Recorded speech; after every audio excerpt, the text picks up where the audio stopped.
This is CBC Winnipeg News.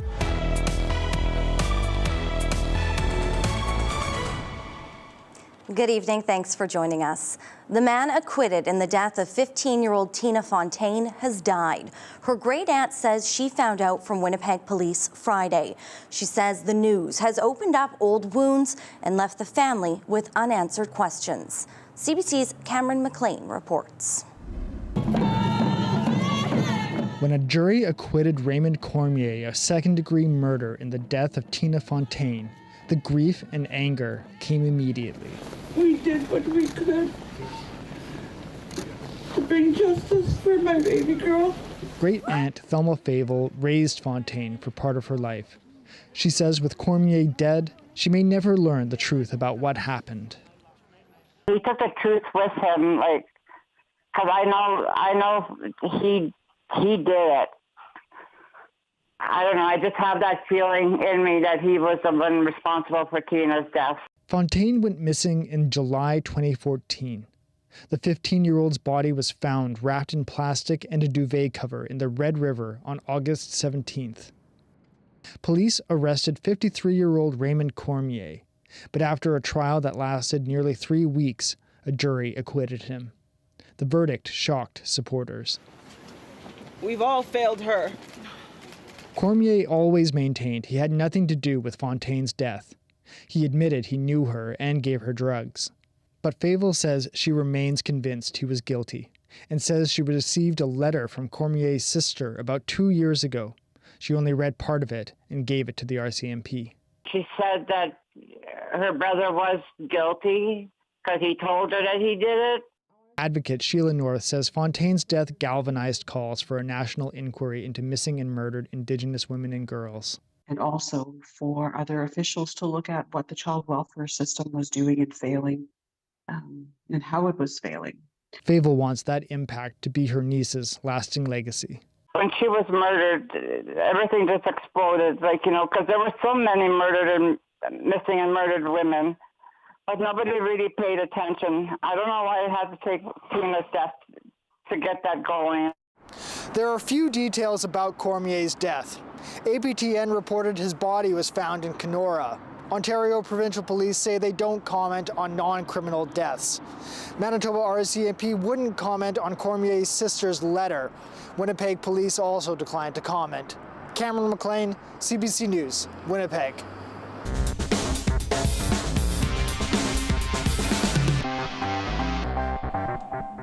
Construction will soon begin on a temporary fire paramedic station in Winnipeg's Waverley West area. The new station is expected to cut down on emergency response times. But as CBC's Bartley Kivez reports, it's taken nearly 2 decades to get it built. Waverley West is one of the fastest growing areas of Winnipeg. About 60,000 people live here, yet there is no fire paramedic station more than 19 years after City Council approved plans for the area. That's about to change. Construction starts this spring in Eaglewood Park on the temporary, modular fire paramedic station number 15. It is overdue. It frankly is overdue. Thank you to the people of Waverley West for their patience. Mayor Scott Gillingham says he's been lobbying for a decade for this station.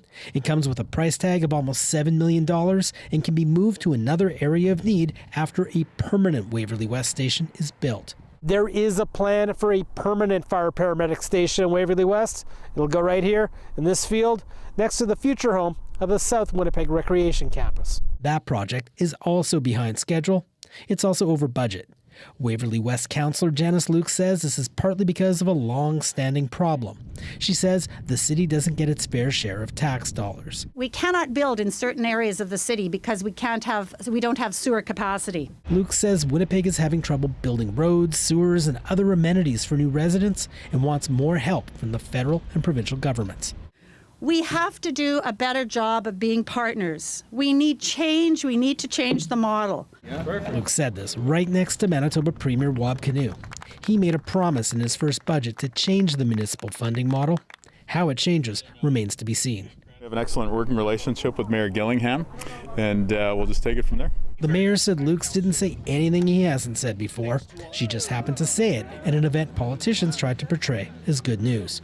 The sad fact of the matter is we should have been standing here 5 years ago doing this sod turning for a fire hall. Waverly West has some of the longest average response times for the Winnipeg Fire Paramedic Service. Bartley Kivas, CBC News, Winnipeg. An appeal hearing on a city order to clean up the former Vulcan Ironworks building has been delayed again. The city's property committee adjourned the hearing yesterday after it had been rescheduled from February. The owner wants time to work out a possible plan to save the buildings. The city had ordered the site leveled after there were multiple fires since a blaze first tore through it last July. But provincial workplace health officials issued a stop work order due to asbestos. Property Chair Sherry Rowlands says the city needs a way to resolve conflicts with provincial orders.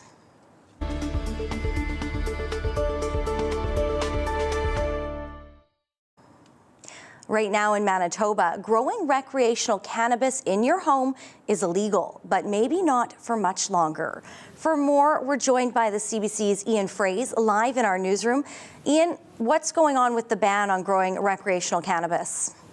Brittany, it may soon go up in smoke. Premier Wabkanu says the government will lift the ban. A bill to enact this change is expected soon, but it's not clear yet when it will pass. Manitoba and Quebec are the only provinces with such a ban. Here's Canoe. Just allowing Manitobans to have the same rights that people in the rest of Canada have. And this is, I guess, the landscape that we've seen since the federal government legalized a few years ago. And so now Manitobans will have that same choice as well.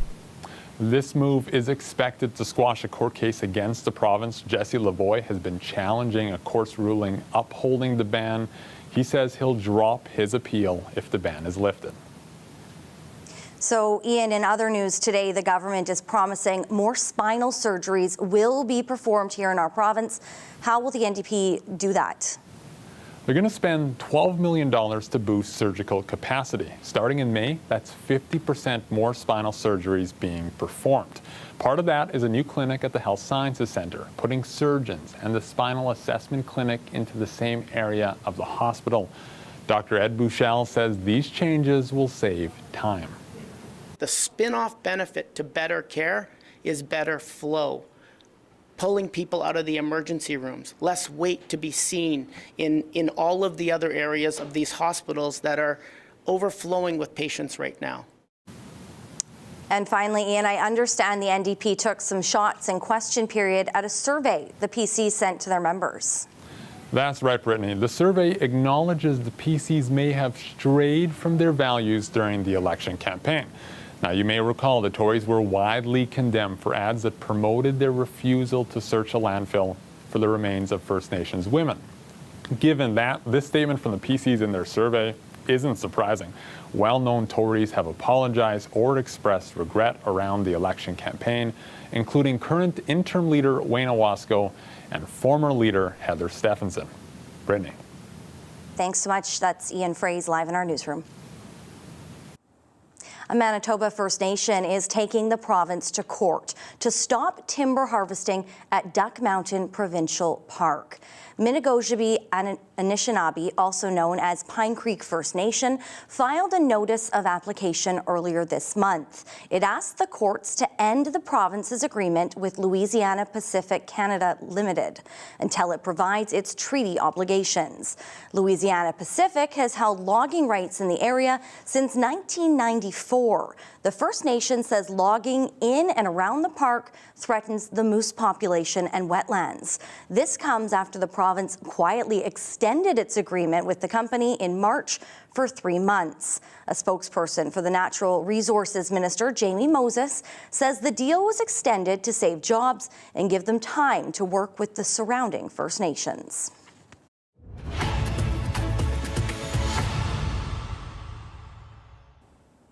The effects of climate change are being felt in Manitoba. This year, warmer temperatures and more drought are driving up the risk of wildfires, putting communities around the province on edge. CBC's Emily Brass recently visited the RM of St. Laurent on the eastern shore of Lake Manitoba, where local leaders are worried.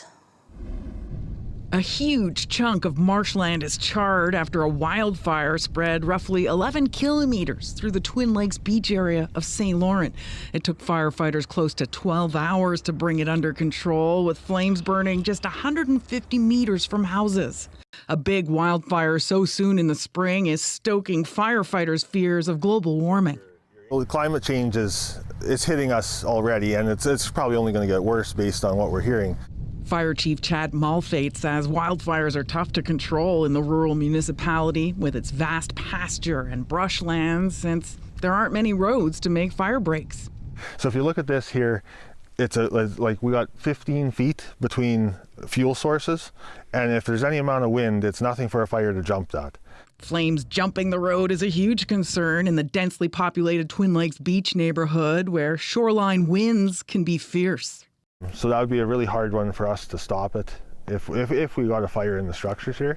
And then if we look on this side of the road, you can see how there's a lot of vegetation. Vegetation that could grow tinder dry as summers become hotter and drier with climate change. So the marshes are actually probably our most challenging because we can't get in there. Like, we don't have the equipment, trucks can't get in there. You basically have to let it burn or call in aerial support from like water bombers and stuff like that. As climate change drives up risks of wildfire and drought, Malfate worries his fire department isn't equipped to handle it.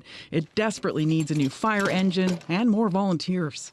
A lot of the people in the community do work in the city. So a lot of times we are shorthanded, whether it's during the day or evenings, weekends. The RM says it costs about $15,000 to outfit each new recruit with gear. Meanwhile, the price for a new fire engine recently doubled to $1 million, all costs the RM can't afford. As the emergency coordinator, my concern is climate change. Roger Gillis says federal grants to mitigate the risks can be hard to get. And on the provincial side, Manitoba's Mitigation and Preparedness Program only offers communities money after a disaster occurs. After that, you can access recovery, cost recovery. But we need to put funds in place to stop those incidents from happening before they happen. These are challenges communities are struggling with province-wide. The Association of Manitoba Municipalities is calling on Ottawa to make it easier to apply for its Disaster Mitigation and Adaptation Fund. The vast majority of municipalities in Manitoba have 3, 4, 5 office staff doing a lot of the jobs. So the time involved in putting forth applications, trying to navigate websites when information is spread out on multiple departments and multiple websites. That's why it's so important to streamline it. In a written statement, Infrastructure Canada called the application a competitive process, but said it's working on improving and clarifying the application. Meanwhile, there was no new funding for the program in the new federal budget. The AMM also has a resolution urging the province to permanently reinstate its fire protection grants to help small communities buy equipment. The province hasn't committed to that, but says communities can ask for support through its Strategic Municipal Investment Fund. We are making some investments in terms of helping out local municipalities. For example, in Roblin, a new fire truck and an investment of $500,000 there. Back at the lake, the possibility of a disastrous blaze looms over the fire chief as more and more big houses are built along the beaches. It's a gorgeous place to live, and see all the money being spent here is fabulous. It's just, yes, there's definitely a challenge on we're trying to protect all those, right? A challenge that grows even more stressful with climate change. Emily Brass, CBC News, St. Laurent, Manitoba. Now, as you just saw with Emily, part of the CBC team packed up and headed to the Interlake last month. This is part of our Communities in Focus pop-up bureau. It's a chance to reflect and share more of your stories from every corner of the province. The CBC's Bryce Hoy checked in with a couple behind a quirky spot in Eriksdale who are bringing people together through art and music. You may not know it judging by the outside of this building, but just beyond the doorway in here, something pretty charming going on here in Eriksdale. Come take a listen.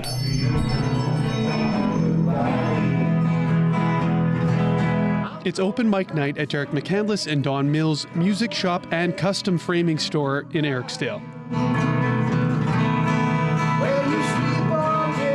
How would you describe the aesthetic, the vibe in here, Derek? Country. I have met so many people in this community through them that I probably wouldn't have, even though we are like-minded and we share interests, but it's because of this hub. That you'd ever say goodbye. Mills and McCandless are adding to their community in more ways than one. In the fall of 2020, they bought this building. What of those instruments behind you do you play? I can't see right now, but I think pretty much all of them. Yeah. Well, do you mind if I go back on something I said? Both thought it best that we'd just be friends, though I agreed. And at the time, my intentions were good. Well, do you mind if I go back on my word? Here they put on open mic nights, Derek sells and fixes instruments, Dawn does custom framing, and her pottery is also for sale. It's a meeting place for some people. Picture framing. Picture framing. I pot in the back studio. I've got a studio space to do that. Working on the Roger Kimley Folk Festival. That festival, named after Derek's good friends Roger Leonard Young, David Kim Russell, Tony Leon or Lee Areniak, all of them died within months of each other in 2020 and 2021. Yeah, we were just good friends. That must have been incredibly difficult. Yeah. And our dog at the same time. Yeah. During the pandemic. Yeah. Yeah. So yeah, that was a heart-wrenching year. The summer festival has grown from there. There's a makers market, car show, kids activities, workshops, camping, good food, and, of course, music. This year, it's located at the Eriksdale Sports Grounds. Mills's cousin, Dana Jo Burdett, has been part of the growth, helping with branding, social media, and marketing. She says Mills and McCandless have also helped her feel more connected. So there's more of my people out here than I thought. So I'm very grateful for that. Their efforts to breathe new artistic life into this community haven't gone unnoticed. Interlake Gimli MLA Derek Johnson gave them a shout out during question period in March. It's my pleasure to recognize the Roger Kimley Music Festival, its founders, and its committed volunteers for building and sustaining this culinary enriching event for Eriksdale and the Interlake as a whole. Dolly Lindell has lived in Eriksdale for about 4 decades. She says she values what the pair is doing. There's a lot of people that we didn't even know had musical talent and aspirations, and this has definitely helped bring it out.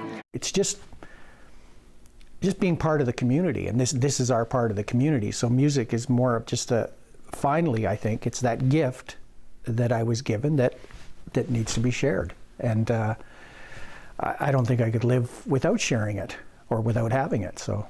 The Roger Kimley Music Festival runs this August 16th through 18th. Bryce Hoy, CBC News, Eriksdale.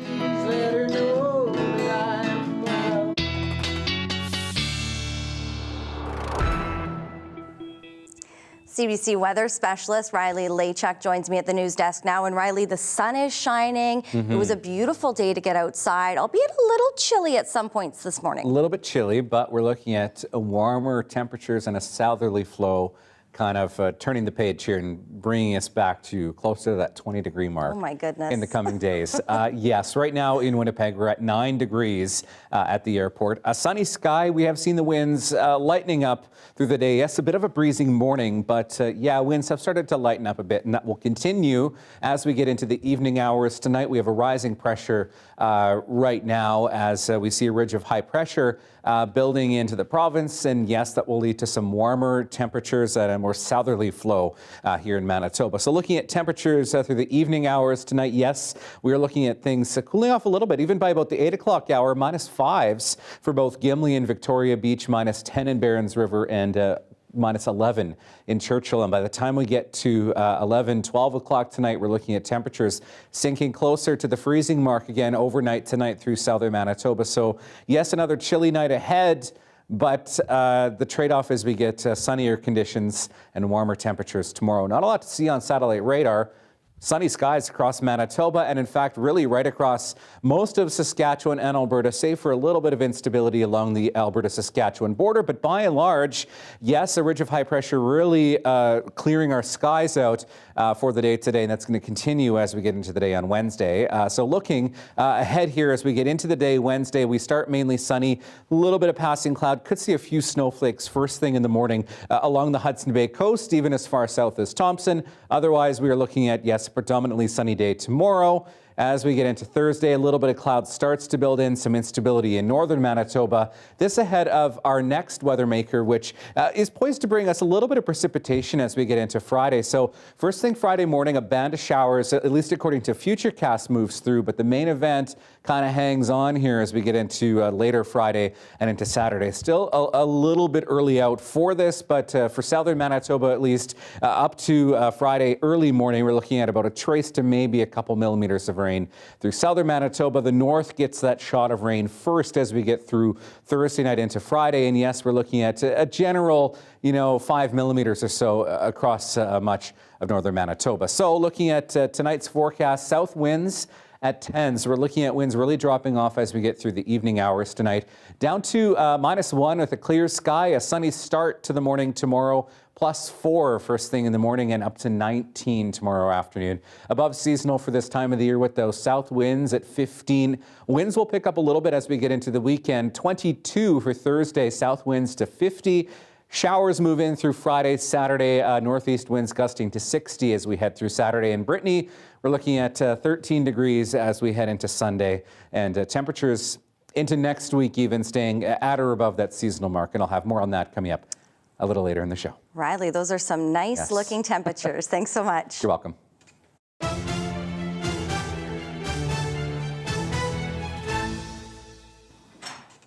Well, if you don't have tickets to the Jets game, the Whiteout Street Party is the next best place to be. Thousands of fans flooding the streets, donning their best whites. It's where CBC's Gavin Axelrod is tonight. And Gavin, it's a little quiet down there right now, but I think that is surely going to change soon. I don't see too many people behind you right now. How are things going?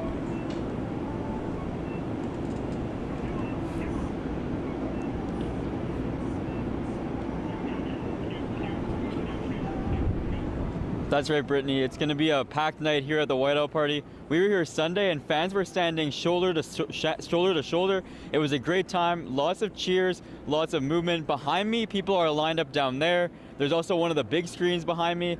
There's no shortage of places to watch the game here from the Whiteout Party on Donald Street. It'll be a great night. It is a late puck drop. That's why you don't see many fans behind me now. But this place is going to be full tonight. Last game, they sold out tickets, and they also sold out tickets to this one tonight. And earlier in the day, we spoke to some Jets fans, and this is how they think that the game is going to be won tonight by the Jets. I think tonight what they need to do is they need to take a breath. They need to just calm down. It's a big game. I know they're excited. Everyone's excited. But take a breath before you get on the ice, before you make that pass. Just calm down. Just get over the jitters, the nervousness, just the playoffs, a lot of pressure on the guys, but I think they got warmed up, and that's what they need to continue to do. I think they'll go all the way if the fans would get off their back a bit. They're too hard on them. There's going to be a bit of nervousness, and then, the crowd's going to be there no matter what. So, I think you got to, get over the nerves, play it out, and look at Adam Lowry's face. That's a good key. The Avalanche, they're a really good team. Shots on goal don't bother me one bit. We usually give up shots. That's not a big deal. We give up low-quality shots, so they can take as many of those as they want. We got Hellebuck. They can put 40, 50 against us. We're still going to win. This is championship level. This is the time to shine. This is why they get paid to do what they do. And Winnipeg deserves a championship. It's a hockey city. And you'll see, Winnipeg will pull through. They got some players there, man, that are good, and workhorses, and a coach that'll take them all the way. I'm ready for us to scream until May and June. That's right, Brittany. It's going to be a party down here tonight at Donald Street. As you can see, people are starting to file in behind me. There's not a ton of people yet because the gates aren't open yet, but it's going to be packed here. We were here on Sunday. It was shoulder-to-shoulder room only. People were yelling, they were screaming, they were cheering, and it was a great time as the Jets won that game 7-6. Behind me, there's one of the screens that you can watch the game. There's two more. One's further down that way, and it's going to be a party here tonight. It's a late puck drop. A lot of people are probably calling in sick to work tomorrow, but that's okay. And earlier today, we spoke to some Jets fans, and here's how they say the team is going to win tonight's game. All right. Thank you so much, Gavin. 5 minutes until those gates open and those fans start to rush in. Well, if you were watching us last night, you'll know we were on the air earlier than usual at 5:30 instead of 6. And unfortunately, we did have a few technical difficulties towards the end of our show, and we didn't get to come back for our last segment. We apologize for that. And with the NHL playoffs now in full gear, the time our newscast airs will shuffle around a little bit because of the playoff schedule. So here's what we know so far. Tomorrow, we'll be on at 5:30 ahead of a doubleheader on CBC television. Both Thursday and Friday, we'll be here at our regular time for an hour of news at 6 o'clock. And of course, you can always stream our show anytime on the CBC News app or on our CBC Manitoba YouTube channel.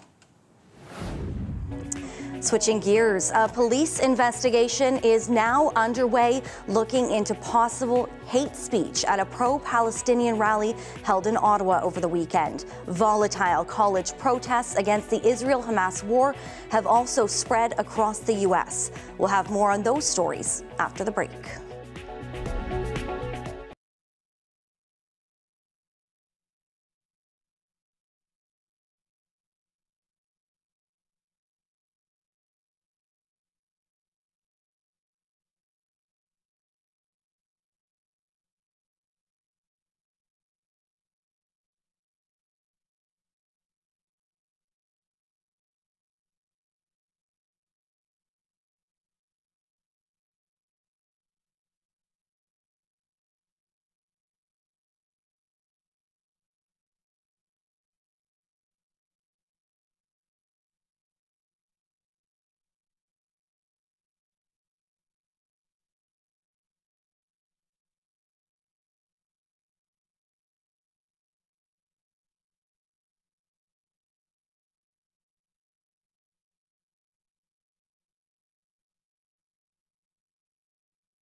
Ottawa police are investigating possible hate speech at a pro-Palestinian rally that was held on the weekend. Complaints were filed when video of the event revealed some demonstrators praising the deadly Hamas attack on October 7th. CBC's Kate McKenna has the details. At a protest calling for a ceasefire, words that caused shock and widespread condemnation. Long live October 7th. Long live the resistance. Cheers of support for statements glorifying the October 7th attacks, when, according to Israel, Hamas killed nearly 1,200 people in southern Israel and about 250 people were taken hostage. I was shocked, and it takes a lot to shock me at this point because, unfortunately, I've been shocked so many times about incidents taking place here in Canada since October 7th that, I didn't even know that there was still shock left in me. All party leaders condemned the comments, including Prime Minister Justin Trudeau, who posted on social media saying there is a difference between peaceful protest and hateful intimidation. It is unconscionable to glorify the anti-Semitic violence and murder perpetrated by Hamas on October 7th. This rhetoric has no place in Canada, none. Ottawa police say they're working with the Crown to see if charges can be laid. If there is hate crime that is said, it is not something that we tolerate, and we will fully investigate any hate crime. Sometimes, though, it is very obvious that it's a hate crime. Other times, it is difficult to hear specifically, and the words matter. Specific words do matter, and sometimes it is difficult to fully understand what they've said. But experts say the bar is very high for prosecutors to allege that speech crosses the threshold into hate speech. Some of these hallmarks include things like describing the members of the group as animalistic or subhuman, or as preying on children, or as inherently violent in character. I think that gives you some sense of how extreme the speech must be. Whether or not charges are laid, members of Canada's Jewish community say anti-Semitism is on the rise, and the comments made at last weekend's protest mark an escalation in an already difficult time. Kate McKenna, CBC News, Ottawa. Volatile college protests against the Israel-Hamas war have spread from coast to coast across the United States. Schools are desperately trying to balance free speech with the safety of their students and the public.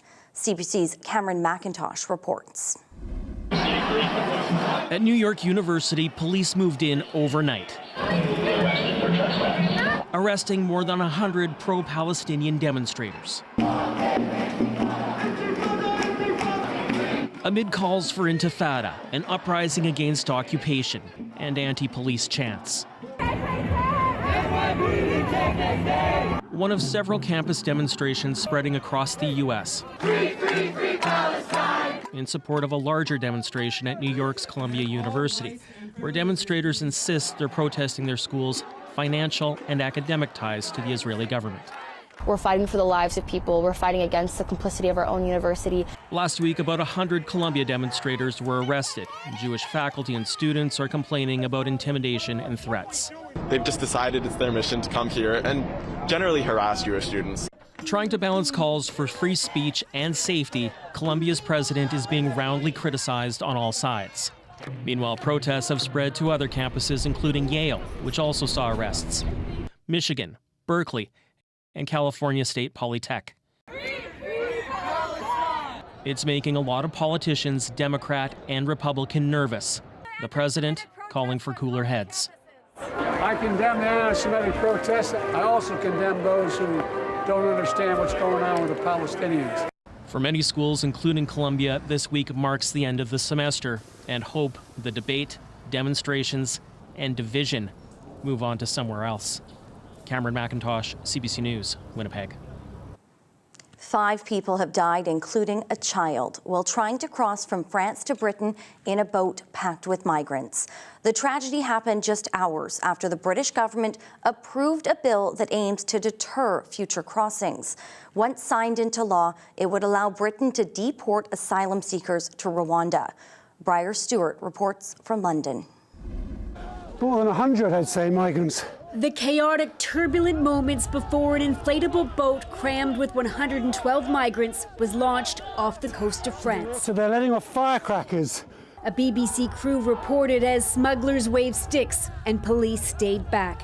The overloaded boat set off but came to a stop a few hundred meters off the coast. The migrants who did get onto that boat are in trouble. A group fell into the water. 5 died, including a 7-year-old girl. Dozens were rescued, but nearly 60 others continued on towards England. Since the start of the year, more than 6,000 asylum seekers have arrived on the coast. Obviously, the death toll continues to rise in the Channel. The deterrents aren't working. Now the UK government insists it has a plan that will, by deporting illegal immigrants who arrive in the UK to Rwanda. It struck a deal worth hundreds of millions of dollars. In return, the East African country will allow migrants to try and claim asylum there. The government vows the planes will start taking off this summer. And there's nothing compassionate about allowing the current system to continue. That's what I believe, and that's why I'm determined to do everything I can to stop the boats. After a late-night session, a divided parliament approved the contentious plan. We will continue to argue that we don't think it's the right approach. The UN Human Rights Office says the plan seriously hinders the rule of law and sets a perilous precedent. We have heard some noises from other countries that they're watching this and that they might intend to follow it. The government says it has already secured the flights to go to Rwanda, but some advocacy groups say they'll continue to try to fight this plan, including by putting public pressure on any airlines involved. Briar Stewart, CBC News, London.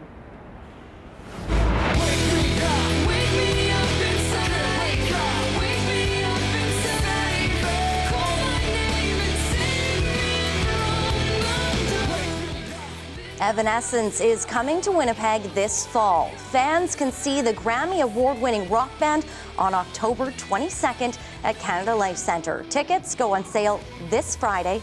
Stay with us. Riley Lachak will give us a look at your Manitoba forecast after the break.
Thousands of delegates and observers from hundreds of countries are in Ottawa.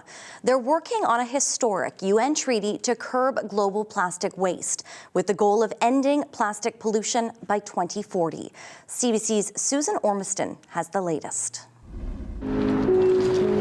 Hopes for a global treaty to begin the end of plastic pollution, with protesters telling negotiators that ending it means cutting production of plastic, as a giant tap spews out garbage, a symbol of the growing crisis. Talks in Ottawa this week will try to negotiate a binding treaty. The deadline is the end of this year, long overdue. The world is counting on us to deliver a new treaty needed to deliver a future free of plastic pollution. Let's not fail them. Plastic pollution is expected to triple in decades. Talks will focus on ridding the world of single-use plastics, redesigning for reuse. Recycling has failed to scale the mountains of plastic garbage. Only 9% ever recycled worldwide. Greenpeace wants production cuts. We know that we are far behind where we should be. And this is thanks primarily to a small minority of blocker countries working on behalf of the fossil fuel and petrochemical industry to derail negotiations through endless debates about procedure. As host, Canada's Environment and Climate Change Minister Stephen Guilbeault says he's navigating around red lines. The idea is not to say we'll ban the use of plastics, but we ban those that can't be recycled or that are very harmful, and that those that we continue using, we keep in the economy and out of the environment and out of the human bodies. Negotiations here aren't the last. If they succeed, the final round goes to South Korea. The hope is by the end of this year, countries worldwide will sign on to binding regulations, a first attempt to turn back the tide of plastic waste. Susan Ormiston, CBC News, Ottawa.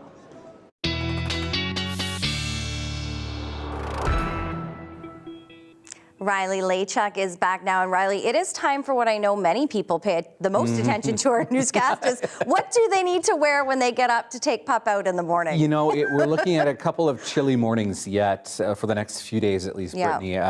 Cooler, clear skies allowing some of that warmer air to filter out in the overnight hours. So cooling things down a bit. So looking at your forecast for Wednesday, yes, starting the day tomorrow at 4 degrees in Winnipeg. So not as chilly as it could be. We're looking at a low of -1 overnight tonight.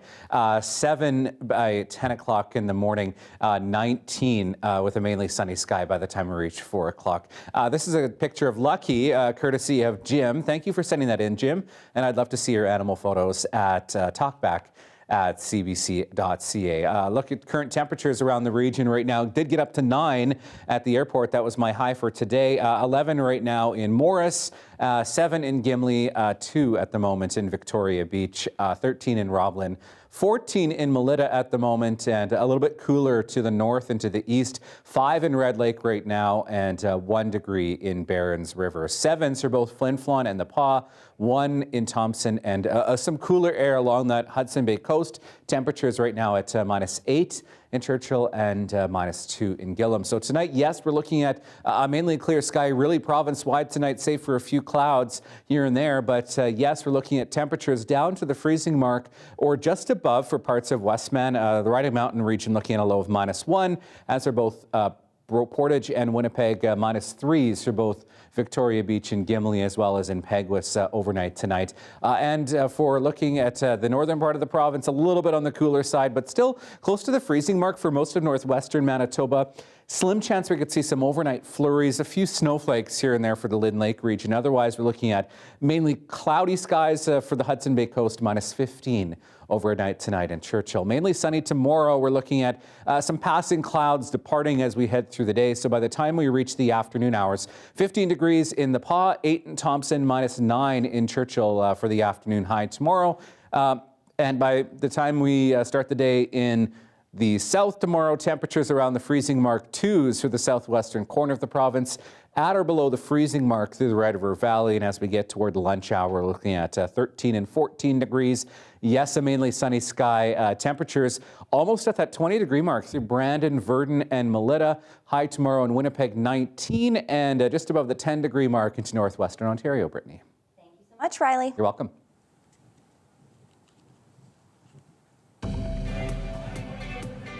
Well, the doors are open and the party has started. Coming up after the break, we head back down to the Winnipeg Whiteout Street Party, where Gavin Axelrod will be talking wardrobe choices and what fans are wearing to show their team spirit.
When it comes to the whiteout, Winnipeg Jets fans dress to impress and they bring their A game. From painted faces to blue and white wigs, we've seen creativity that is endless.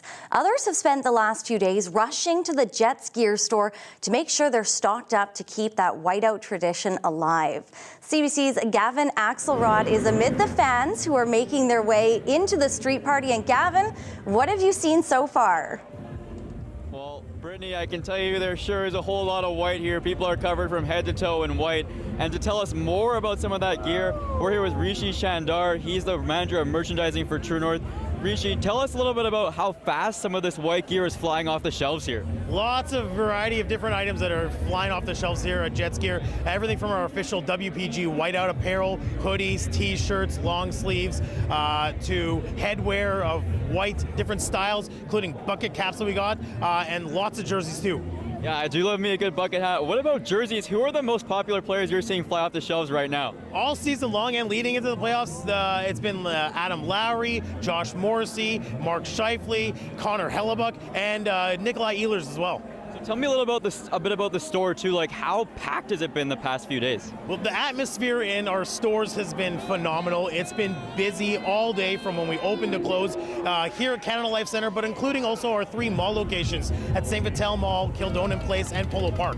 So what happens when you guys start to run low on white stuff to give out? We're keeping the printers going. We got stuff coming in continuously on a daily basis to all our locations. And as well, online at TrueNorthShop.com, you can shop too. So what's been the best piece of whiteout gear you've seen so far during the postseason? Hoodies. Like I said, hoodies. Everyone's been buying tons of hoodies. I think it has something to do with the weather that we have here in Winnipeg. But yeah, and people have been getting all sorts of different varieties and styles of white hoodies, men's, women's, things like that. Yeah, I was going to say, it's pretty chilly out. I'd imagine those hoodies are going to fly off the shelves tonight too. Yes, yeah, definitely they will. What, like you look around us here and people are just decked in tons of awesome costumes. What do you make of just the spirit of people that they have here? The atmosphere here at the games, and I mean even everywhere that you see around the city, street party, inside the building, at the plaza, I mean even just from stories you're hearing from friends and families, probably at like local bars, the city's buzzing, everyone's loving it, and the team's playing well, so hopefully they can keep it going. Go Jets, go!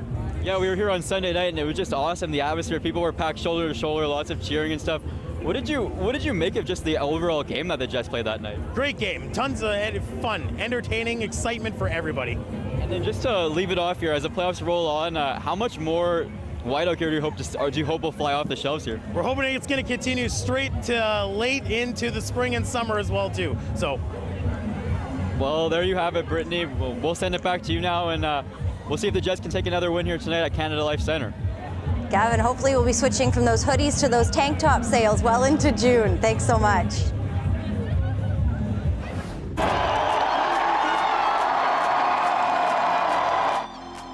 Just under 1 hour, 40 minutes till that puck drops. A quick look back to Sunday and a cheering crowd outside of Canada Life Centre as Game 1 between the Jets Avalanche came to an end. We'll be checking in on that.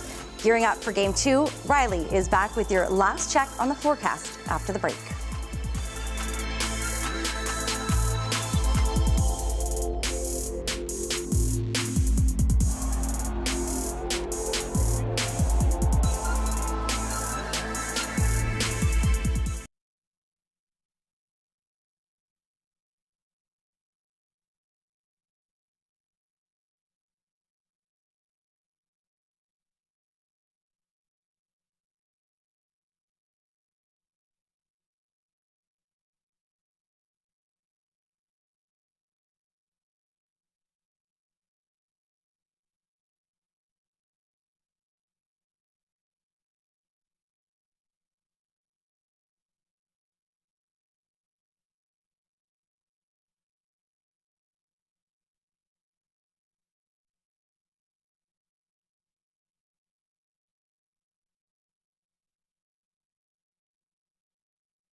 Well, based on the number of people and vehicles driving by the station here in downtown Winnipeg, yes, probably some localized whiteout conditions in the downtown this evening. For tomorrow, starting with a sunny 4 degrees, south winds at 10.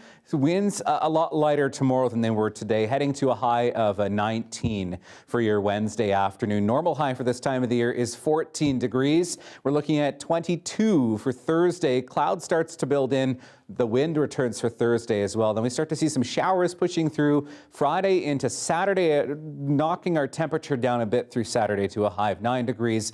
And then we jump back up once again to 13s for both Sunday and Monday. Slim chance we could see some showers rolling through once again once we get to Tuesday and a high of 16 degrees.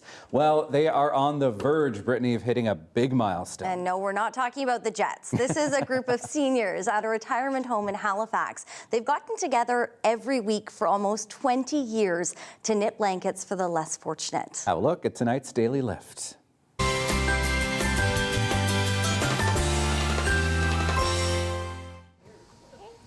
We'll talk about a stitch in time. The Melville Knitters have made almost 500 blankets for the less fortunate. They've been casting on and off for a good cause for nearly 20 years.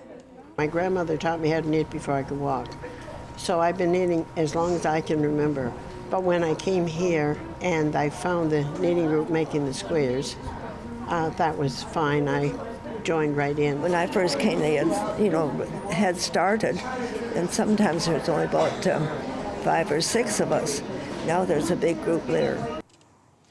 So more than a dozen usually get together each week to knit the little squares that going into making blankets for the less fortunate. Once the blankets are patched together, they are donated to church groups, shelters, and other places in the region, and they're always looking for more help as well. I love that. She learned to knit before she could walk. Yeah.